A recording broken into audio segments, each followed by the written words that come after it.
हर खबर पर होगी आपकी पकड़। डाउनलोड कीजिए एबीपी लाइव ऐप। आपको लेकर चलेंगे राजनाथ सिंह के सुपर एक्सक्लूसिव इंटरव्यू के लिए। हमारे साथ हमारे सहयोगी सुमित अवस्थी भी जुड़ेंगे और सीधा आपको लेकर चलते हैं। प्रधानमंत्री मोदी की सरकार ने पूरे कर लिए हैं और इस मौके पर सरकार के 6 साल के मौके पर हम लगातार आपको कल से ही तमाम सरकार के मंत्रियों से बातचीत कर रहे हैं और सरकार के 1 साल के कामकाज का लेखा जोखा पूछ रहे हैं। आज उसी कड़ी में बारी है बात करने की देश के रक्षा मंत्री श्री राजनाथ सिंह जी से। बहुत बहुत स्वागत है सर। धन्यवाद। धन्यवाद।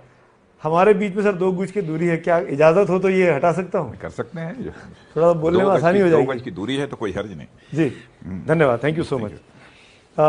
1 साल पूरा करने की बहुत बहुत बधाई। बहुत बहुत धन्यवाद और आप सबको भी बधाई। आपको लगता है कि सर ये बीते 6 साल का ये सबसे कठिन समय चल रहा है कोरोना की वजह से? बीते 6 साल का ही नहीं, बल्कि मैं जहां तक मैं जानता हूं शायद आजाद भारत में सबसे ज्यादा जी चुनौती का समय यदि कोई रहा है, कोई वर्ष रहा है तो यही रहा है 2019-20। और अगर इस बीच में अगर पूरी मेजोरिटी वाली सरकार नहीं होती तो क्या ज्यादा मुश्किलों के साथ इस संकट का सामना करना पड़ता? क्योंकि अब मजबूत सरकार है तो आप मजबूती से सामना कर पा रहे हैं। नहीं, सरकार तो मजबूत है ही, और मजबूत सरकार के साथ साथ मजबूत नेतृत्व है। नेतृत्व का सक्षम होना और मजबूत होना ये आवश्यक होता है, और जो कि डिसीजन लेने में संकोच न करता हो, साहसिक फैसले करने की जरूरत हो तो साहसिक फैसले भी कर ले, ऐसे नेतृत्व की जरूरत है। तो वह नेतृत्व प्रधानमंत्री के रूप में हमारे पास है जी। मोदी जी। सर राजनाथ जी, क्योंकि मैं रक्षा मंत्री से बात कर रहा हूं और हम और आप जब बात कर रहे हैं इस कोरोना काल में तो सीमा पर तनाव है। मैं शुरुआत वहीं से करना चाहूंगा क्योंकि अक्सर रक्षा मंत्री से ऐसे बात करने का मौका नहीं मिलता है। 1 साल की उपलब्धि पर बाद में बात करेंगे। क्या भारत और चीन युद्ध की ओर आगे बढ़ रहे हैं? देखिए, भारत तो कभी भी किसी देश के साथ युद्ध चाहता नहीं है, और जहां तक पड़ोसी देशों का प्रश्न है, पड़ोसी देशों के साथ हम अच्छे रिश्ते बनाकर रखना चाहते हैं। हमारी तरफ से बराबर कोशिश यही रही है। जहां तक चाइना का प्रश्न है, लाइन ऑफ एक्चुअल कंट्रोल को लेकर एक परसेप्शनल डिफरेंसेस चाइना और भारत के बीच रहे हैं पहले से। कभी कभी हमारे पेट्रोलिंग करने वाले जवान जो है एलएसी चले जाते थे, कभी आगे भी निकल गए, कभी उनके लोग भी इधर आ जाते थे। तो आपने देखा होगा कि समय समय पर भारत और चीन के सेना के जवानों के बीच फेस ऑफ होता रहता था, लेकिन कोई बड़ी वारदात ऐसी नहीं हुई। इस बार थोड़ी सी स्थिति भिन्न है, लेकिन मिलिट्री लेवल पर भी और डिप्लोमेटिक लेवल पर भी चाइना के साथ इस समय बातचीत चल रही है, और मुझे लगता है कि इसका समाधान निकलना चाहिए, क्योंकि चाइना ने भी यही कहा है। वहाँ का प्रेसिडेंट का स्टेटमेंट भी आपने देखा होगा कि हम मामले को रिजॉल्व करना चाहते हैं। तो देखते हैं किस हद तक कामयाबी प्राप्त होती है। जब देश का रक्षा मंत्री ये बोल रहा हो कि इस बार स्थिति भिन्न है, तो क्या पहले से ज्यादा विकट है इस बार? विकट नहीं मानते। देखिए, परिस्थितियां कितनी भी विकट होंगी, उन विकट परिस्थितियों का, विकट चुनौतियों का मुकाबला करने की कुव्वत भारत के अंदर है। इसलिए उसको लेकर बहुत चिंतित होने की जरूरत नहीं है। हम चिंतित नहीं है। क्योंकि चाइना पर दुनिया भर से दबाव है कोरोना के चलते, अलग थलग पड़ा हुआ है। अमेरिका और चाइना के बीच खुलकर खींचतान चल रही है। इसलिए क्या उधर से ध्यान हटाने के लिए एलएसी पर चाइना की तरफ से इस तरह की बातें की जा रही हैं? अपने मैं ऑब्जर्वेशंस नहीं देना चाहता कि ये चाइना इस प्रकार की हरकत यदि कर रहा है तो क्यों कर रहा है, कैसे कर रहा है। इतना ही कहना चाहूंगा कि चाइना को इस प्रकार की हरकत नहीं करनी चाहिए, बस इतना ही। अब जैसे उनके कुछ पीएलए के कुछ जवान जहां तक आते थे, थोड़ा सा उससे आगे बढ़े हुआ। अब उनका यह कहना है कि बॉर्डर पर भारत जो है अपना इंफ्रास्ट्रक्चर डेवलप कर रहा है, माने सड़कें बना रहा है, अन्य भी बहुत सारी चीजें, ब्रिजेस बना रहा है, ये सब निर्माण कर रहा है। तो यह तो भारत का फैसला पहले से ही है, और इस काम में तेजी आई है। बॉर्डर पर इंफ्रास्ट्रक्चर तो हमको डेवलप करना भी है। वो तो हमारा इलाका है, सुरक्षा की दृष्टि से भी करेंगे। और कहीं कहीं पर यदि जो कुछ रहने वाले लोग वहां के लोग हैं, उनकी सुख सुविधा का ध्यान रखकर भी हमको इस प्रकार के इंफ्रास्ट्रक्चर डेवलप करने पड़ते हैं, और हम करेंगे। तो क्या राजनाथ जी, क्या ये चीन की दोहरी नीति नहीं है? अपने यहाँ वो डेवलपमेंट करे बिल्कुल बॉर्डर तक, और हिंदुस्तान अपने इलाके में भी बॉर्डर ना डेवलपमेंट ना करे, सड़क ना बनाए, गाँवों के लिए बिजली का सुविधा ना दे। अब जो करना चाहे वो चीन अपना करे अपनी तरफ, और भारत को अपनी तरफ जो करना होगा वो करेगा। लेकिन अब चूंकि चीन के राष्ट्रपति ने भी इच्छा व्यक्त की है कि बातचीत के द्वारा इसका समाधान निकलना चाहिए, भारत भी चाहता है कि बातचीत के द्वारा उसका समाधान निकले, हम भी चाहते हैं। बातचीत का रास्ता खुला है सर अभी? नहीं, मिलिट्री लेवल पर तो डायलॉग हो रहा है, मिलिट्री लेवल पर भी और डिप्लोमेटिक लेवल पर, दोनों स्तरों पर भी चाइना के साथ जो है बातचीत चल रही है, और मुझे विश्वास है कि समाधान निकलेगा। और सब मिला जुला कर मैं देशवासियों को यही आश्वस्त करना चाहता हूं कि एक तो हमारे पास बहुत ही प्रधानमंत्री के रूप में सक्षम नेतृत्व मोदी जी का है ही, बहुत ही ताकतवर नेतृत्व। राष्ट्रपति भारत के स्वाभिमान पर कोई चोट नहीं पहुंचा पाएगा। राष्ट्रपति ट्रंप का ये कहना कि प्रधानमंत्री मोदी जी का मूड खराब है इस तनाव को लेके, इसको आप कैसे देखते हैं? जहां तक मेरी जानकारी है कि राष्ट्रपति ट्रंप की मोदी से हाल फिलहाल कोई बातचीत हुई नहीं है। बातचीत तो पीपीई किट और हाइड्रोक्सीक्लोरोक्विन के लिए एक बार हुई, तो बहुत पहले की बात है वो। तो पहले की बात है, संभवतः अप्रैल में शायद वो बात हुई थी। तो क्या मीडिएशन कुछ हो सकता है? अमेरिका जो कह रहा है कि हम मीडिएट करने को तैयार है चीन के बीच और भारत के बीच, या वो मुंगेरी लाल के हसीन सपने देख रहा है? कल अमेरिका के डिफेंस मिनिस्टर, जिन्हें सेक्रेटरी डिफेंस कहते हैं, जी आपकी बातचीत हुई? कल हमारी बातचीत उनके साथ हुई थी। तो मैंने कहा कि भारत और चीन के बीच यदि कभी कोई विवाद होता है, कहीं पर बाउंड्री को लेकर भी यदि कोई पर्सनल डिफरेंसेस यदि होते हैं, उनको रिजॉल्व करने की जरूरत होती है, तो हम लोग आपस में बातचीत करके उसको रिजॉल्व करते हैं। अब तक एक ऐसा मैकेनिज्म हम लोगों ने अपना पहले से डेवलप कर रखा है। मिलिट्री लेवल पर भी, जैसा मैंने बताया, डिप्लोमेटिक लेवल पर बातचीत करके हम रिजॉल्व करते रहे। तो उसी मैकेनिज्म के आधार पर बातचीत हमारी चल रही है, और हमको उम्मीद है कि चीजें सॉल्व हो जाएंगी। हाँ, मैंने भरोसा तो रखना चाहिए, विश्वास तो रखना ही चाहिए। होगा तब भी ठीक है, और ये मान के चलेंगे होगा, नहीं होगा देखेंगे। क्या देखेंगे फिर? बस ईंट का जवाब पत्थर से? नहीं, मानकर चलिए कि होगा। अच्छा, नेपाल को लेकर आप क्या कहेंगे? जो नेपाल के साथ ताजा विवाद हुआ, उन्होंने अपने नक्शे में बदलाव किया, वो नेपाल क्यों पैर पसार रहे हैं? हमारा तो नेपाल का जहां तक रिश्ते का प्रश्न है, एक भाई का रिश्ता, पारिवारिक रिश्ता, ये मानकर चलिए उसके साथ हमारा है। यदि कहीं पर कोई इस तरीके से ना इत्तफाकी कहिए, गलतफहमी कहिए, यदि पैदा हुई है, तो हम नेपाल के साथ मिल बैठकर बातचीत करके। क्या चीन हवा दे रहा है नेपाल को? अब कौन हवा दे, मैं किसी को अब इस समय लांछित नहीं करना चाहता, कौन किसको हवा दे रहा है, क्या कर रहा है। लेकिन यदि कहीं पर कोई डिफरेंसेज यदि हैं नेपाल के साथ, तो उसको मिल बैठकर उसको रिजॉल्व कर लेंगे, कोई ऐसी बात नहीं है। मैं ये चीन पे इसलिए फोकस कर रहा हूँ कि आज की तारीख में जब चीन दुनिया का दुश्मन बना हुआ है कोरोना की वजह से, तो ऐसा तो नहीं कि वो हमको एक बलि के बकरे के तौर पर देख रहा है कि चारों तरफ से घेर लिया, नेपाल से, श्रीलंका से, मालदीव से, कि वो पूरी दुनिया का ध्यान लिया है कि चीन और भारत के बीच युद्ध हो रहा है और वो अपनी नामबंदी कर सके। देखिए, भारत अब ऐसा देश नहीं है कि जो चाहे वो घेर ले और भारत को कोई डरा दे। ये सब सारी चीजें तो सोचनी भी नहीं चाहिए। तो सर, ये कहा गया कि अगर कभी विपरीत परिस्थिति में युद्ध की स्थिति आती है, तो स्टैंडिंग कमेटी की रिपोर्ट है कि 10 दिन का असला है हमारे पास केवल। आप रक्षा मंत्री हैं, उस नाते मैं पूछ रहा हूँ कि तैयारी कैसी है फौज की? यह सब तो जानकारी मैं समझता हूँ मुझे पब्लिकली देनी भी नहीं चाहिए, नहीं देना चाहता हूँ। मैंने इतना ही कहा कि शंका के नजरिए से नहीं देखा जाना चाहिए, देश को आश्वस्त रहना चाहिए कि भारत के स्वाभिमान पर चोट नहीं पहुंचने पाएगी। मैं आगे बढ़ता हूं इस चर्चा में। बहुत से मुद्दे हैं आपसे बात करने के लिए। क्या कोरोना की वजह से राफेल की डिलीवरी में देरी हुई है? राफेल को आ जाना चाहिए था अप्रैल मई के महीने तक। हाँ, मैंने मई के लास्ट वीक तक आने की बात थी, लेकिन आप जानते हैं फ्रांस भी प्रभावित है कोरोना से, इसलिए थोड़ा विलंब हुआ है। लेकिन संभावना यही है कि जुलाई के अंत तक आ जाना चाहिए। नहीं आएगा तो 2-4-5 दिन 10 दिन इधर उधर हो सकता है, तो कोई बड़ी बात नहीं है, लेकिन आ जाएगा। रक्षा तैयारियों पर विपरीत असर तो नहीं पड़ेगा? नहीं, हमारी रक्षा तैयारियां दुरुस्त हैं, कोई चिंता की बात नहीं है। और तेजस को लेकर सर क्या डेवलपमेंट है? क्योंकि एयर चीफ मार्शल ने अभी एक सॉर्टी की है। हाँ, अपना खुद का घर का बना हुआ स्क्वाड्रन में शामिल तो हुआ है जी। कितने एक तेजस पर तो मैं स्वयं बैठकर चलता, आप खुद उड़े हैं? बिल्कुल उड़े हैं। राफेल पर भी उड़ा हूँ जी। कैसा रहा अनुभव आपका? आप हवाई जहाज में बैठ के जाना और लड़ाकू विमान में बैठ के जाना, दोनों में जमीन आसमान का अंतर है। उसमें मुझे ज्यादा आनंद की अनुभूति हो रही थी। अच्छा। आप पायलट से पूछिएगा, जो थे तो क्या बात कर रहे थे? जो फ्रांस में भी जो पायलट था, ऊपर हमारी उससे भी बातचीत हो रही थी, और यहाँ पर भी जो पायलट था मिस्टर तिवारी जी, उनके साथ भी ऊपर जब गए तो उनके साथ बातचीत हो रही थी। क्या बात कर रहे थे आप? ऐसे ही इसी सब सारी चीजों के बारे में पूछ रहा था, प्लेन वगैरह के बारे में।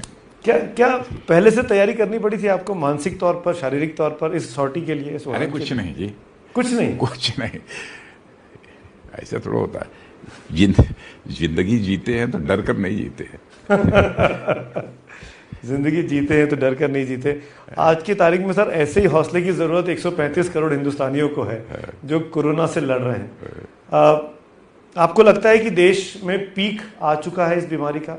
आज की तारीख में करीब 1,70,000 केसेस हैं, या पीक अभी आने वाला है? ये कोई ये वर्ल्ड हेल्थ ऑर्गेनाइजेशन का तो ये कहना है कि एक वेव और आएगी, क्या होगा। लेकिन मैं इसके बारे में कुछ प्रेडिक्ट नहीं कर सकता, और मैं समझता कोई भी प्रेडिक्ट नहीं कर सकता कब क्या होगा, कब वेव आएगी, कितनी आएगी, इसका कोई दावा नहीं कर सकता। लेकिन ये मानकर कोरोना कोविड-19 एक बहुत बड़ी चुनौती है, और मैं कहना चाहूंगा हमारे प्रधानमंत्री ने इस चुनौती को बहुत बहुत ही साहस के साथ, साहस और धैर्य के साथ, दोनों इसे स्वीकार किया है। सर, जब वो परेशान लोगों की तस्वीरें आती हैं, बच्चा गोदी में है, पैदल चले जा रहे हैं, पाँव में छाले हैं, तो दिल तो आपका भी दुखता होगा। नहीं, सबका दुखता है। तब आप कैसे कह सकते हैं कि आपने बहुत मजबूती के साथ? केवल क्या उसके लिए सेंट्रल गवर्नमेंट को अथवा किसी एक गवर्नमेंट को रिस्पॉन्सिबल ठहराना उचित है? आपने देखा हमारे प्रधानमंत्री की संवेदनशीलता, कि जिस समय पहले लॉकडाउन की उन्होंने घोषणा की, उसी समय कह दिया था जिन औद्योगिक इकाइयों में काम करने वाले हमारे लेबर हैं,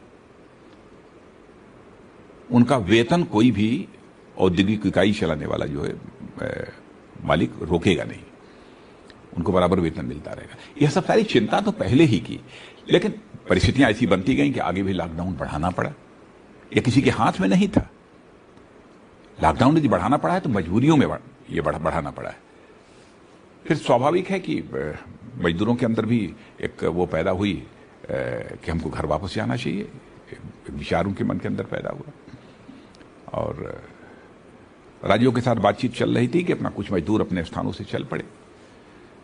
लेकिन राज्यों को विश्वास में लेकर, उसमें थोड़ा समय लगता है, राज्यों को विश्वास में लेकर आपने देखा कि लगभग 3,900 के आसपास स्पेशल ट्रेनें गवर्नमेंट ने चलाई हैं। लगभग 52 लाख या 55 लाख से ज्यादा लोग अपने अपने डेस्टिनेशन को पहुंचे हैं। पहले प्रधानमंत्री ने मना किया था, कहा था कि पहले भाषण के वक्त कि जो जहां है वहीं रुका रहे, ना निकले। फिर ट्रेनें चला दी आपने, अब गांवों तक बीमारी पहुंच गई है सर। अब देखिए, अब क्या करें। अब मैं आपसे पूछ रहा हूं कि क्यों किया गया ऐसा? क्या राज्य सरकारों का दबाव था, जनता का दबाव था, या स्थितियां संभल नहीं रही? नहीं, अपने प्रवासी मजदूरों का ना, मजदूर चाहते थे कि हम अपने घरों को जाए। और कुछ राज्य सरकारों ने भी कहा था, कुछ राज्य सरकारों ने, सबकी बात मैं नहीं कर रहा। और आपने देखा कि मजदूर स्वयं ही 1,000-1,200 किलोमीटर की यात्रा करने के लिए निकल पड़े। कैसे सरकार चुप्पी साध कर बैठी रहे? उनकी पीड़ा से हम भी पीड़ित हुए हैं, हम भी आहत हुए हैं। सर, विपक्ष कह रहा है, इसलिए ट्रेन चलाने का फैसला करना पड़ा सरकार को। सर, विपक्ष कह रहा है कि शुरुआत में 3-4 दिन का वक्त दे देना चाहिए था ताकि मजदूर अपने अपने घरों तक पहुंच जाते। विपक्ष को ये सब सारे सुझाव देने थे तो पहले ही सुझाव क्यों नहीं दे दिया? आपने बात नहीं की? उनका कहना ही है कि लॉकडाउन 1 के पहले तो बात ही नहीं की थी, उसके बाद बात करनी शुरू की पीएम ने। अरे जब भी बात करना शुरू किया तब तो सुझाव दे देना चाहिए था। और आज क्या हम उनसे बात कर रहे हैं? ये सब सारे जो आरोप लगा रहे हैं। अब इस संकट की घड़ी में यह प्रतीक्षा की जाती है कि कोई हमारे घर आकर हमसे बात करेगा। यह संकट तो किसी व्यक्ति के सामने नहीं है, किसी सरकार के समक्ष नहीं है, यह तो देश के समक्ष, देशवासियों के समक्ष बहुत बड़ा संकट है। किसी भी राजनीतिक पार्टी, किसी भी संस्था से संबंधित कोई व्यक्ति हो, यदि उसके पास कोई उचित सुझाव है तो उसे देना चाहिए। जहां तक मुख्यमंत्रियों का प्रश्न, आपने देखा है कि कितनी बार हमारे प्रधानमंत्री ने अपने मुख्यमंत्रियों से बात की है, उनको विश्वास में लेकर कई बार महत्वपूर्ण फैसले किए हैं। सर, कांग्रेस पार्टी ने कहा कि वो 12 फरवरी को उसने अलर्ट कर दिया था, राहुल गांधी ने ट्वीट करके, कि कोरोना जैसी खतरनाक बीमारी आ रही है, और देश में लॉकडाउन लगा 25 मार्च को आकर। बहुत स्लो काम किया सरकार ने। तो उसी समय क्यों नहीं बतला दिया उन्होंने कि लॉकडाउन घोषित कर दिया जाना चाहिए? कहाँ है स्टेटमेंट हो? क्या बात है। क्या विपक्ष गैर जिम्मेदाराना तरीके से देख रहा है? नहीं, मैं किसी को जिम्मेदार गैर जिम्मेदार नहीं ठहराना चाहता। ये सब आरोप मैं किसी के ऊपर नहीं लगाना चाहता, लेकिन इतना कहना चाहता हूं कि देश के समक्ष यदि कोई बड़ा संकट हो रही, बड़ी चुनौती हो, तो सारे भेदभावों को भुलाकर सबको एकजुट होकर साथ खड़ा होना चाहिए। विपक्ष में और मैं याद दिलाना चाहता हूं, आदरणीय अटल बिहारी वाजपेयी जी थे, देश के ऊपर जब संकट आया था, इंदिरा जी प्रधानमंत्री थी, तो उन्हें भारत की संसद में खड़े होकर नेता प्रतिपक्ष होते हुए भी अटल बिहारी वाजपेयी जी ने श्रीमती इंदिरा गांधी की भूरी भूरी प्रशंसा की थी। जी, विपक्ष में बैठकों का दौर चल रहा है। सोनिया गांधी के साथ लेफ्ट के नेता, ममता बनर्जी, साउथ की पार्टियां एक साथ बैठ रही हैं। आपको लगता है कि ये जिस तरीके से विपक्ष लामबंदी कर रहा है सरकार के खिलाफ इस वक्त में, वो कोरोना की लड़ाई को कमजोर कर रहा है? इतना मैं कहना चाहता हूं, चाहे कोई लामबंदी करे अथवा जो भी करे, हम ये जो लड़ाई है कोरोना के खिलाफ, उसे अब कमजोर नहीं पड़ने देगी हमारी सरकार। लड़ेंगे, पूरी ताकत के साथ लड़ेंगे, हौसले के साथ लड़ेंगे, विजय प्राप्त करेंगे। सोनिया गांधी ने चिट्ठी लिख के कहा एमएसएमई सेक्टर का ख्याल करिए, उसके बाद पैकेज आता है एमएसएमई सेक्टर के लिए। वो ये क्रेडिट अपने ऊपर लेते हैं कि हम अलर्ट करते हैं तो सरकार काम करती है, लेकिन उसके बाद भी विपक्ष को आप आलोचना करते रहते हैं। 20 लाख करोड़ रुपए के पैकेज की घोषणा किसी के कहने पर नहीं हुई है, लेकिन मान लीजिए उन्होंने सुझाव भी दिया, यदि लगता है उनको, लेकिन मुझे जानकारी नहीं है कि उन्होंने कब सुझाव दिया, मैं नहीं जानता, लेकिन वो मानते हैं। सर, वो तो ऐसा सब स्वप्न यदि वो देख रहे हैं तो बहुत बहुत धन्यवाद उनको। सर, वो तो बस लेकर भी आए थे उत्तर प्रदेश में, लाना चाह रहे थे कि लोगों को पहुंचा दे। प्रियंका जी ने बसें लगवा दी थी राजस्थान तो सड़क परिवहन निगम की। आप लोगों ने मदद ली नहीं उनकी, आपकी सरकार ने मना कर दिया कि हमको मदद नहीं चाहिए। हर राज्य सरकारें, हर उत्तर प्रदेश सरकार भी अपने हिसाब से अपना मजदूरों के लिए जितना अधिकतम किया जा सकता है वो करने की कोशिश कर रहे हैं। और उत्तर प्रदेश सरकार ने तो कहा है कि मैं तो सचमुच योगी जी को बधाई भी देना चाहता हूं कि उन्होंने भी कहा है कि हम जो भी हमारे मजदूर यहाँ पर आए हैं उनके लिए रोजगार की जरूरत होगी, रोजगार मुहैया कराएंगे। आपको लगता नहीं कि सबसे पहले योगी जी ने जब अपने छात्रों को कोटा से बाहर निकाला, उसके बाद ही ये पलायन के चक्कर शुरू हो गया, राज्य सरकारें दबाव में आ गई? जो मनुष्य संवेदनशील होता है, उसको लगता है कि कहीं हमारे राज्य के लोग कहीं के संकट में है, तो वो फैसले कर लेता है। तो उस पर कोई विवाद नहीं खड़ा करना चाहिए, मैं यह मानता हूँ। योगी जी बुला रहे थे छात्रों को, नीतीश कुमार जी मना कर रहे थे, वो भी आपके साथ थी कि नहीं, जो जहां है वहीं रुका रहे। तो दो विरोधाभासी विचार एक साथ दिखाई दे रहे हैं। राज्य की परिस्थितियां भिन्न भिन्न होती हैं, इसलिए मुख्यमंत्री अपनी राज्य की परिस्थितियां और अन्य परिस्थितियों को ध्यान में रखकर फैसले करता है। इसलिए तुलना नहीं करनी चाहिए कि इस मुख्यमंत्री ने ऐसा कर दिया तो उसने नहीं किया। राजनीतिक तौर पर आपको लगता है कि अभी लॉकडाउन को लेकर जो लड़ाई चल रही है वो सियासी ज्यादा हो गई है? राजनीतिक पार्टियां अपने अपने चुनावी फायदे के हिसाब से फैसले ले रही, जैसे ममता बनर्जी का मना कर देना, फिर सेंट्रल की टीम को जाना। इसलिए मैं पूछ रहा हूं, पश्चिम बंगाल में चुनाव आने वाले, पता नहीं सियासी चुनौतियां क्या है, इन सब सारी चीजों की तरफ हम लोगों का ध्यान नहीं है। हमारी नजर तो बस चिड़िया की आंख पर है, यानी कोरोना, यानी कोविड-19 की चुनौती, इस पर विजय प्राप्त करना। अगल बगल नहीं देख रहे हैं हम लोग, इसलिए उसका जवाब नहीं दूंगा।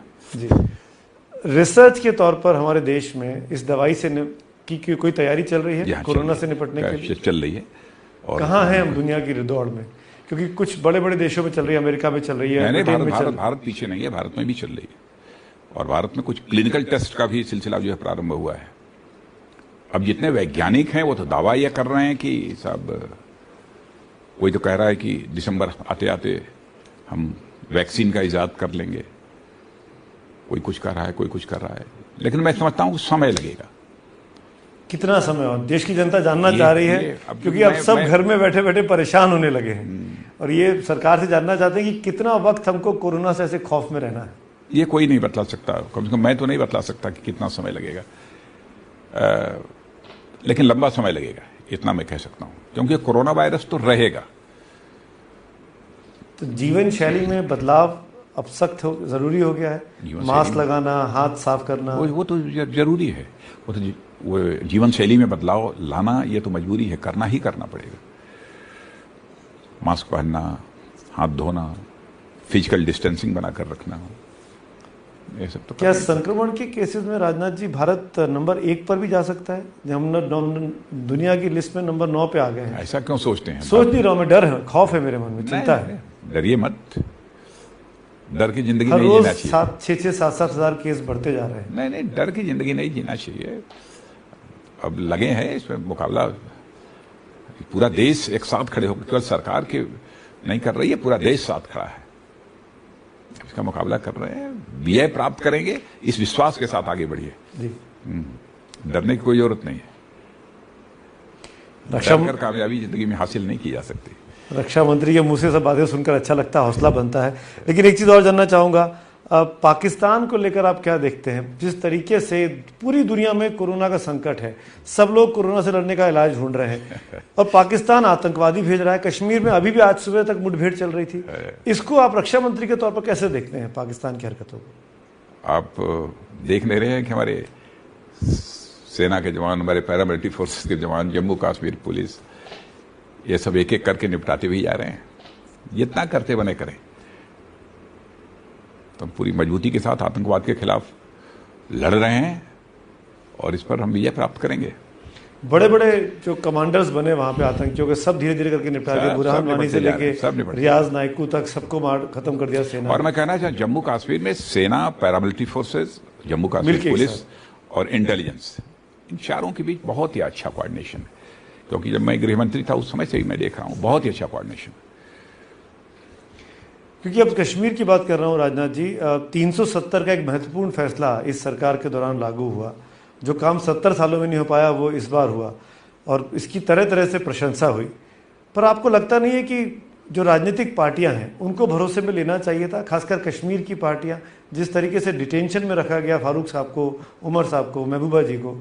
राजनीतिक पार्टियों को भरोसे में लेने की बात तो दूर, हम लोग तो जब से भारतीय जनसंघ बना तब से अपने चुनावी घोषणा पत्र में लिखते आ रहे हैं कि जिस दिन हमको स्पष्ट बहुमत प्राप्त होगा हम धारा 370 को समाप्त करेंगे। और इस बार भी 2014 का भी ये घोषणा पत्र, क्योंकि मैं ही राष्ट्रीय अध्यक्ष था उस समय के भी घोषणा पत्र में ये लिखा गया। 2019 का भी जो घोषणा पत्र बना, तो घोषणा पत्र के लिए जो कमेटी बनी थी उसका भी चेयरमैन मैं ही था, उसमें भी धारा 370 को समाप्त करने की बात की गई थी। हमने तो सारे देश को विश्वास में लेकर यह काम किया है। विपक्ष की बात क्या करते हैं? पर उन पार्टियों को, इन नेताओं को, बड़े बड़े नेता हैं सर आपके साथ, बड़े बड़े नेता, उनको तो पहले ही बतला दिया था कि हमारी सरकार बनेगी तो हम करेंगे। हम पर उनको जेल में डाल देंगे। मैंने किसी को अंधेरे में नहीं रखा था, हमने उनको जेल में डाल दिया गया सर, उनकी आवाज रोक दी गई। उनको मैंने कभी कभी कानून और व्यवस्था के हालात को देखते हुए कुछ फैसले करने पड़ते हैं, लेकिन किसी को पीड़ा पहुंचाई गई हो, किसी को जलील किया गया हो, ऐसा नहीं है। इस समय सब लोग अपने अपने घरों में हैं। अगर ये काम नहीं करते तो क्या 370 लागू नहीं हो पाता? अगर इन लोगों को जेल में नहीं रखते, डिटेंशन में नहीं रखते, तो क्या दिक्कत होती अपना फैसला लागू करवा पाने? देखिए, कभी कभी कोई भी सरकार हो, कुछ कानून और व्यवस्था के इसकी स्थिति को चुस्त दुरुस्त रखने के लिए कुछ फैसले करने पड़ते हैं, जो इंटेलिजेंस इनपुट्स होते हैं उस आधार पर, ताकि कोई अराजक की स्थिति पैदा न हो। ये तो सोच रहती ही है। राजनाथ जी, आप लोगों ने एक बहुत बड़ा फैसला ले लिया कश्मीर को लेकर। कश्मीर को 2 हिस्सों में बांट दिया, ले अलग हो गया, जम्मू कश्मीर अलग है। मैं दरअसल ये जानना चाहता हूं कि अब आने वाले वक्त में क्या भारतीय जनता पार्टी कभी भी कश्मीर की पार्टियों के साथ कोई गठबंधन करेगी, कोई अंडरस्टैंडिंग करेगी, चाहे पीडीपी हो चाहे नेशनल कॉन्फ्रेंस हो? क्यों नहीं, भारतीय जनता पार्टी हो सकता है स्वयं ही इतनी मजबूत हो जाए किसी के साथ गठबंधन करने की जरूरत ही न पड़े। तो मतलब नहीं करेगी? नहीं, मैं जो कह रहा हूँ हो सकता है, हो सकता है कि ऐसा हो जाए। देखिए, एक ही बताएं, जहां तक पार्टी का प्रश्न है जी, मैं यह मानता हूं कि आजाद भारत में एक राजनीति को लेकर एक विश्वास का संकट लोगों के मन में पैदा हुआ था। जैसे लोगों बातचीत में लोग कह देते थे, अरे साहब ये राजनीति कर रहे हैं, माने कहे कुछ रहे हैं, करेंगे कुछ। तो यह एक विश्वास का संकट जो भारत की राजनीति में पैदा हुआ था, उसको एक चुनौती के रूप में स्वीकार करना और इस विश्वास के संकट को भारत की राजनीति से समाप्त करने का काम यदि किसी राजनीतिक पार्टी ने सबसे पहले किया है तो भारतीय जनता पार्टी ने किया है। कि हमने जो कहा वो किया। हमारे वर्ड्स और डीड्स, कृति और कथन, इन दोनों के बीच कोई अंतर नहीं रहा है। विपक्ष ऐसा नहीं मानता है। खैर, आप उनका काम है नहीं मानना। विपक्ष ये बदला है कि जो हमने घोषणा पत्र में कहा उसको न किया हो। एक मिसाल दे दे, हमने जो कहा वो किया। 370 भी हो गया, सीएए भी हो गया, राम मंदिर भी हो गया। अब और सिटीजनशिप अमेंडमेंट बिल ये तो पिछले ही गृहमंत्री था उस समय ही एक लोकसभा पारित कर चुकी है जी, लेकिन राज्यसभा में पारित नहीं हो पाया था। अब इस बार लोकसभा राज्यसभा दोनों में पारित हो गया। अब तो कानून बन गया। हाँ, तो उसमें कोई इसको लेकर कोई बहुत पर जो अच्छा, किसी की नागरिकता भी इससे प्रभावित नहीं हो रही। पर जो प्रोटेस्ट हुआ महीनों तक चलता रहा दिल्ली में, कुछ लोगों ने गलतफहमी पैदा करने की कोशिश की। और मैं ये बतलाना चाहता हूं कि जहां तक भारत का प्रश्न है, हम किसी भी सूरत में हिंदू, मुसलमान, ईसाई इस पारसी इस आधार पर बांट कर कभी सोच भी नहीं सकते। सभी हिंदुस्तानी हैं, सभी भारत माता की औलाद है। फिर वो लोग प्रोटेस्ट जो कर रहे थे क्यों कर रहे थे? कुछ लोगों ने गलत देश भर में चला प्रोटेस्ट सर, अलग अलग जगहों पर। कुछ लोगों ने गलतफहमी पैदा और अगर कोरोना नहीं आता तो शायद चलता होता। वो तो कोरोना के चक्कर में उनको जगह खाली करनी पड़ी। कुछ लोग कभी कुछ गलतफहमी पैदा कर देते हैं। आपको लगता है कि अब जब ढील मिल रही है तो वो प्रोटेस्ट दोबारा चालू हो सकते हैं? मुझे नहीं लगता। उन लोगों को भरोसे में ले लिया गया है? काफी हद तक लोगों की समझ में बात आ गई है। अब 5 महीने देख भी तो लिया लोगों ने कि किसी की नागरिकता पर कोई सवालिया निशान नहीं लग रहा है। सर, एक चीज़ और जानना चाहेंगे, क्योंकि आप दिल्ली में रहते हैं। बीजेपी कहती है कि हमारे वक्त में दंगे नहीं होते हैं। दिल्ली में हुए दंगे, अभी हुए, आज से 4 महीने पहले, जनवरी फरवरी के महीने में पूर्वी दिल्ली में ज़बरदस्त तरीके से क्योस मचा, 50-55 लोगों की जानें गई। हमने देखा, सब राजधानी में चल रहा था। इसको आप मानते हैं कि ये एक तरीके से फेलियर रहा आपके इस पहले साल में? नहीं, गवर्नमेंट ने उसे तुरंत कंट्रोल किया। 3 दिन 4 दिन तक। देखिए, ये कोई दावा नहीं कर सकता कि हमारे यहाँ कोई घटना होगी ही नहीं। कोई सरकार ये दावा नहीं करती। लेकिन यदि कोई घटना घटित होती है तो चटपट उस पर काबू पा लेना, यह होती है स्किल। तो 50-55 लोगों की जान गई, 53 लोगों की जान गई है। हाँ, लेकिन अब एक ही दिन में हो सकता है, इतना हो जाए, 2 दिन में हो जाए, लेकिन काबू तो कर लिया गया ना। इसके पहले मैं आपको याद दिलाना चाहता हूं, गुजरात में ही दंगा हुआ था कांग्रेस के रिजिम में। हजारों लोग मारे गए थे, हजारों लोग मारे गए थे। दंगे तो बहुत हुए हैं। अब आगे नहीं होंगे? नहीं, हम लोगों की कोशिश यही होगी कि आगे ना हो। और इसमें केवल सरकार की कोशिश नहीं, जनता का भी सहयोग चाहिए। दंगे होना कोई अच्छी बात नहीं है। हम सभी भाई भाई हैं जो भी भारत में रहते हैं। किसी के साथ कोई भेदभाव का प्रश्न ही नहीं खड़ा होता, मैं दावे के साथ कह सकता हूं। सर, राम मंदिर को लेकर अगर आज कोरोना नहीं होता तो राम मंदिर की तैयारियां चल रही हैं, राम मंदिर का समतलीकरण का काम चल रहा है अयोध्या में। वो सब चीजें सुर्खियों में होती, खबरों में होती, और बीजेपी इसको आज 1 साल के उपलक्ष्य के मौके पर भुना रही होती। अरे भव्य राम का मंदिर बनने दीजिए। कब तक? वही पूछना चाह रहा हूँ कि कितना अरसा और? अब ये सवाल नहीं पूछा जाना चाहिए। सुप्रीम कोर्ट का फैसला आ गया है और आपने कमेटी भी बना दी है। आपने देखा सुप्रीम कोर्ट का फैसला आने के बाद भी एकदम अमन अमान के हालात सारे देश भर में थे। कहीं से कोई विरोध नहीं, कोई आवाज नहीं। यह है भारत की विशेषता। आज हम मई 2020 में बात कर रहे हैं। मार्च 2022 में उत्तर प्रदेश में चुनाव होने हैं। उसके पहले क्या राम मंदिर का स्वरूप प्रारूप जनता के सामने होगा? देखिए, पहले भी हम लोगों ने कहा है कि हम राम मंदिर निर्माण को हम चुनावी मुद्दा नहीं मानते। अब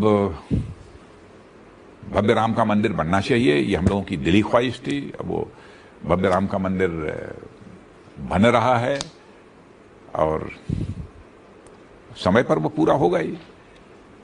लेकिन इसको राजनीति से जोड़कर मत देखिए। नहीं, राजनीति से नहीं जोड़ रहा हूँ, लेकिन जानना चाह रहा हूँ कि कब तक बनेगा सर? कोई एक डेडलाइन होती है ना प्रोजेक्ट पूरा होने की, कि राफेल को लेके आना है तो मई में आ जाएगा। निर्माण समिति ने अपना कुछ तय किया होगा, कितना साल 2 साल जो भी समय लगेगा। अब वो एग्जैक्ट डेट क्या होगी उसके निर्मित हो जाने की, इसके बारे में जानकारी हासिल नहीं की है, लेकिन बनेगा। इतनी बात तो पक्की हो गई है, उसमें कहीं दुविधा नहीं है। जो मॉडल रखा था वही मॉडल पे बन रहा है? शायद वही बन रहा है। अच्छा, अब जो कुछ भी उसमें यदि कोई चेंज भी करना है तो वही जो कमेटी बनी है वो कमेटी ही करेगी, उसमें सरकार को कहीं से कोई हस्तक्षेप करने की स्थिति नहीं बनती है। एक चीज मैं आपसे जानना चाहता हूं प्रधानमंत्री जी के बारे में। आप उनके साथ बहुत क्लोज प्रॉक्सिमिटी में काम करते हैं, नज़दीकी से देखते हैं। तो जब मजदूरों की तस्वीरें चली टीवी चैनल्स पर, अखबारों में छपी, डिजिटल पर आई, प्रधानमंत्री बड़े खुद एक्टिव रहते हैं, ट्वीट करते रहते हैं, सोशल मीडिया पर रहते हैं, उन पे वो क्या सोच रहे थे उस टाइम? स्वाभाविक है, कोई भी इंसान होगा तो अपने देशवासियों को, अपने गरीब भाइयों को सड़कों पर चलते हुए इस स्थिति में देखेगा तो क्या उसको पीड़ा नहीं होगी? पीड़ा सबको होती थी, सब आहत होते थे, बेचैनी होती थी। क्यों चली ट्रेनें? क्यों सब पार्टी के लोगों को भी कहा गया, सारी राज्य सरकारों को भी कहा गया इनके भोजन की व्यवस्था करो, पानी की व्यवस्था करो, इनको अपने स्थान पर ले जाने की व्यवस्था करो। इसी वेदना ने ही तो प्रेरित किया। क्या शुरुआत में ये कैलकुलेट करने में चूक हुई कि मुंबई में, धारावी में इतने सारे लोग रहते हैं, निकल जाएंगे, दिल्ली नोएडा में इतने माइग्रेंट लेबर्स रहते हैं, ये वापस चले जाएंगे? 21 दिन तक तो इंतजार करते रहे वो लोग, लेकिन जैसे ही 21वें दिन के बाद और 14 दिन का लॉकडाउन बढ़ा तो उनके धैर्य का बांध टूट गया और फिर वो सड़कों पर निकल आए। क्या ये कैलकुलेशन में मिस्टेक हुई प्लानिंग करते टाइम? उसको कैलकुलेशन क्या कहा जाए, लेकिन यूं ही ये लगा कि नहीं ये जाना चाहते हैं, परिस्थितियां ऐसी बन गई, अप्रत्याशित, अनएक्सपेक्टेड था कि लॉकडाउन फिर से हमको बढ़ाना पड़ा। कौन जानता था कि 4 बार लॉकडाउन बढ़ाने की नौबत आएगी और आगे भी यही परिस्थितियां रहेंगी, किसको पता था? लॉकडाउन 5 भी आ रहा है सर। अब देखिए, जो कुछ भी राज्य सरकारों से भी गृहमंत्री जी ने बातचीत की है और फिर प्रधानमंत्री जी से बातचीत करके फैसला करेंगे। कल तक फैसला होना 31 कल तक हो जाएगा, ज्यादा से ज्यादा कल तक। ऐसा कहा जा रहा है कि जिन इलाकों में ज्यादा केसेस हैं कोरोना के, उनमें थोड़ा रिस्ट्रिक्शन वगैरह को लेकर जो भी फैसले किए जा रहे हैं और राज्य सरकारों को विश्वास में लेकर किए जा रहे हैं। जैसे दिल्ली, मुंबई, पुणे, नासिक, कई बार मुख्यमंत्रियों से बात भी हुई है प्रधानमंत्री जी की, हम लोग स्वयं मौजूद रहे हैं उसमें। महाराष्ट्र में सरकार कोई असमंजस में उद्धव ठाकरे जी की? ऐसा लग रहा है कि बीजेपी चाह रही है कि वहां अस्थिरता हो, ये इल्जाम लग रहे हैं कि उद्धव ठाकरे की सरकार गिराने की कोशिश की जा रही है। हम लोग किसी की सरकार को गिराना नहीं चाहते, कोई सरकार वो चले, काम करे, हम यही चाहते हैं।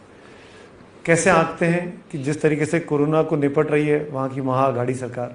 देखिए, इस समय कोरोना संकट को लेकर किसी सरकार का मूल्यांकन नहीं किया जाना चाहिए, उसके परफॉर्मेंस का मूल्यांकन करना ये उचित नहीं होगा और मैं किसी राज्य सरकार के परफॉर्मेंस का मूल्यांकन करना भी नहीं चाहता। बड़ी बात, क्योंकि कोई भी सरकार यह नहीं चाहेगी कि हमारे राज्य में कोरोना बढ़े। जिसके पास जितनी ताकत है, जितना मजबूत सिस्टम है, जितनी विल पावर है, उस आधार पर उस चुनौती का मुकाबला करने की कोशिश करेगा। सर, एक दो बहुत आसान से सवाल पूछना चाहता हूं जो कि हम सब जानना चाहते हैं। आप क्या कर रहे हैं सर 65-66 दिन से वीडियो कॉन्फ्रेंसिंग पे लोगों से मिलने के अलावा? कैसे समय बिताते हैं? बहुत ज्यादा मैं वीडियो कॉन्फ्रेंसिंग भी नहीं करता हूँ। हाँ, अपने मिनिस्ट्री में काफी बातचीत हुई थी हमारे। आप जनता के बीच के नेता हैं सर, आप कृषि मंत्री रहे हो, मुख्यमंत्री रहे। हाँ, पहले प्रतिदिन हमारे यहाँ 50, 60, 70, 75, 100 ये लोग मिलने के लिए आते थे। अब आजकल तो कोई 1-2 आ गए तो आ गए, नहीं तो वो भी नहीं। तो मिल रहे हैं बाहर के आने वाले लोगों से? ना, ये भी समय कहाँ, सभी अपने अपने घरों में बैठे हैं, सभी लोग। तो कैसे समय बिताते हैं? नहीं, एक तो मंत्रालय जाता हूँ जी, कुछ घर पर थोड़ा बहुत पढ़ना लिखना, ये वो यही सब अपना करता रहता हूँ और सुबह शाम टहलना, घूमना, सुबह के समय योगासन करना, यही सब चलता है। तो सेना के जो लोग हैं उनमें संक्रमण ना फैले, क्योंकि सैनिक बैरक्स में रहते हैं, आसपास रहते हैं, उसके लिए कोई इंस्ट्रक्शंस है? पूरी सावधानी बरती जा रही है, सेना में भी पूरी सावधानी बरता है। इसी तरीके से सैनिटाइजेशन का काम और मास्क लगाना, ग्लव्स पहनना, बिल्कुल सब पूरी सावधानी बरत रहे हैं। क्या ऐसी भी कोई नौबत है कि मुंबई में सेना लगाने की नौबत आए? नहीं, ऐसी नौबत नहीं आएगी। नहीं, ऐसी कोई नौबत नहीं है। एक बार शरद पवार जी ने शुरू में कहा था, नहीं, भगवान न करे किसी की नौबत आए, ठीक हो जाए बस सर, क्योंकि बारिश आ रही है, मानसून आ रहा है। सारा देश इस चुनौती को जिसे स्वीकार किया है उसमें उसे कामयाबी हासिल करे, उस पर विजय प्राप्त करे। सर, आखिर में एक सवाल बस, आपको लगता है कि इस पूरे 1 साल के दौरान विपक्ष जो है वो मजबूती के साथ आपके सामने आया है, कठिन चुनौती दे पाया? विपक्ष को कैसे आंकेंगे आप? क्योंकि ये सवाल मैं विपक्ष से भी पूछ रहा हूँ कि सरकार को कैसे आंकेंगे आप, विपक्ष को, राहुल गांधी को और सोनिया गांधी को कैसे आंकते हैं इस 1 साल के दौरान? कितने कठिन रहे आपके लिए वो लोग? मैंने उन लोगों को समस्या में नहीं मानता, उन लोगों को मैं अपने लिए समस्या नहीं मानता। सारी राजनीतिक पार्टियां देश के लिए काम करें। सबसे बड़ा खतरा किसमें देखते हैं? क्योंकि केवल राजनीतिक लाभ ही हम लोगों का उद्देश्य नहीं होना चाहिए, राष्ट्रहित हम लोगों का उद्देश्य है, चाहे हम पक्ष में हों अथवा विपक्ष में भूमिका निभा रहे हैं। आपके हिसाब से सबसे बड़ा खतरा किस नेता से आने वाले वक्त में, विपक्ष में? हमारे पास ऐसा सशक्त नेतृत्व है मोदी जी के रूप में, कोई खतरा उतरा दिखाई नहीं देता। और जनता का इतना विश्वास, भरोसा हमारे प्रधानमंत्री को प्राप्त है, अनपैरेलल है जी।